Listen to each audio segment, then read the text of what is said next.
नमस्कार बंधुरा, आशा करी आपनारा श्री श्री मायेर कृपाय खूब भालो आछेन। आज आमी बोलबो श्री श्री मायेर अलौकिक दुटी दर्शन, जेटा शुनले आपनारा अबाक हये जाबेन। मायेर अनेक अलौकिक काहिनी आपनारा जानेन, किन्तु एई जे मायेर दर्शन, मा देखेछेन जे अलौकिक दुटी दर्शन, सेटा भालो करे शुनबेन एबं भिडियोटी देखबेन, कारण এটা শুনলে আপনারা একদমই অবাক হয়ে যাবেন যে মায়ের সাথে কি ঘটেছিল। তো চলুন ভিডিওটি শুরু করা যাক। শ্রীরামকৃষ্ণের দেহত্যাগের পর শ্রীমা ঠাকুর ও স্বামী বিবেকানন্দকে নিয়ে দুটি গুরুত্বপূর্ণ অপার্থিব দর্শনের কথা বলেছেন। প্রথমটি হচ্ছে কামারপুকুরে। সেটা শ্রীরামকৃষ্ণের অদর্শনের পর তীর্থ ভ্রমণের শেষে একা একা শ্রীমা কামারপুকুরে আছেন। শ্রীরামকৃষ্ণ তাকে প্রচলিত প্রথার বিপরীত আচরণের আদেশ দিয়েছেন। শ্রীমা বলেছেন যে প্রথম ভয় হতো, পরনে লাল কাপড়, মানে সরু লাল পেরে যে কাপড় উনি পরতেন, হাতে বালা, লোকে কি বলবে। তখন কামারপুকুরে রয়েছি, তারপর ঠাকুরের দেখা পেতে লাগলুম। তখন সেসব ভয় ক্রমে দূর হলো। কামারপুকুরে যখন ছিলুম, বৃন্দাবন থেকে আসবার পর, তখন সব লোকের ভয়ে এ ও বলছে, ও তা বলছে, বিভিন্নজন বিভিন্ন রকম কথা বলছে, সেই জন্য হাতের বালা খুলে ফেললুম। আর ভাবতুম যে গঙ্গাহীন স্থানে কি করে থাকব। গঙ্গা স্নানে যাব মনে করলুম। আমার বরাবরই একটা গঙ্গা বাতিক ছিল। একদিন দেখি কি, সামনের রাস্তা দিয়ে ঠাকুর আসছেন আগে আগে, মানে ভূতির খালির দিক থেকে মা বলছেন। তো পিছনে আছে নরেন, বাবুরাম, রাখাল, এইসব যত ভক্তরা, অনেক লোক রয়েছে সাথে। দেখি কি ঠাকুরের পা থেকে জলের ফোয়ারা ঢেউ খেলে খেলে আগে আগে আসছে। এই জলের স্রোত, আমি ভাবতাম দেখছি ইনি তো সব, এর পাদপদ্ম থেকেই তো গঙ্গা। আমি তাড়াতাড়ি রঘুবীরের ঘরের পাশে জবা ফুল গাছ থেকে মুঠো মুঠো ফুল ছিঁড়ে গঙ্গায় দিতে লাগলুম। শ্রী মায়ের দ্বিতীয় দর্শনটি হলো আরও কয়েক বছর পর। নীলাম্বর মুখুজ্জের বাগানবাড়িতে শ্রীমা আছেন, এক পূর্ণিমার রাত্রি সেটা। শ্রীমা সিঁড়ির উপরে বসে গঙ্গা দেখছেন। হঠাৎ দেখলেন যে শ্রীরামকৃষ্ণ কোনখান থেকে এসে দ্রুত গঙ্গায় নেমে গেলেন। তার শ্রী অঙ্গ গঙ্গায় নামা মাত্রই মিশে গেল। শ্রীমা বলছেন যে ওটা দেখে আমার গায়ে কাঁটা দিয়ে উঠল। হাঁ করে দাঁড়িয়ে উঠে দেখতে লাগলুম। তখন কোথা থেকে অমনি নরেন, মানে স্বামী বিবেকানন্দ, গঙ্গার ধারে এলো আর দু হাতে সেই জল নিয়ে জয় রামকৃষ্ণ বলে চারিদিকে ছিটোতে লাগলো।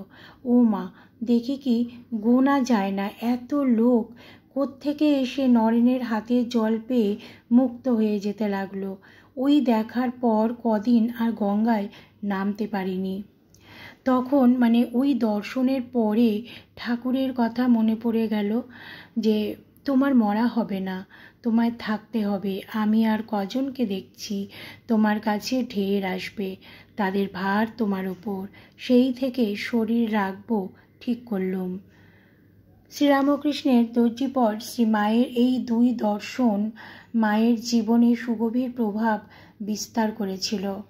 স্বামীর আধ্যাত্মিক সুগভীরতার যথার্থ সঙ্গিনী ছিলেন শ্রীমা সারদা, কিন্তু স্বামীর পার্থিব শরীর ত্যাগের পর তার জীবন এক কঠোরতায় কাব্য।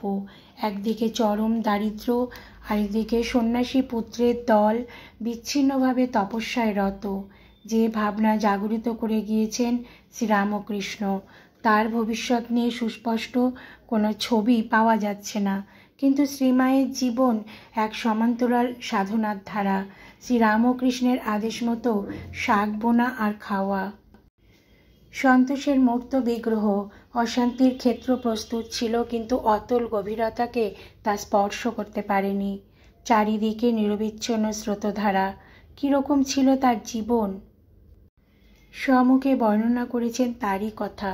ঠাকুরের ভক্ত পাগল হরিশকে তার স্ত্রী ওষুধ খাইয়ে পাগল করে দিয়েছিল।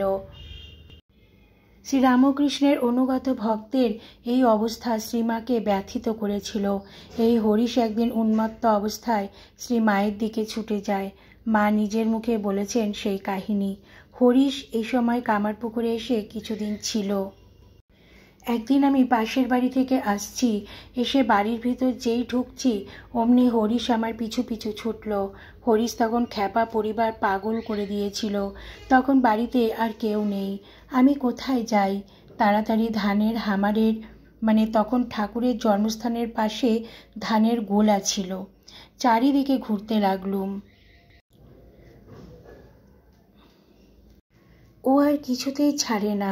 7 বার ঘুরে আর পারলুম না। তখন নিজ মূর্তি ধরে দাঁড়ালুম। তারপর ওর বুকে হাঁটু দিয়ে জিভ টেনে ধরে গালে এমন চড় মারতে লাগলুম যে ও হে হে করে হাঁপাতে লাগলো।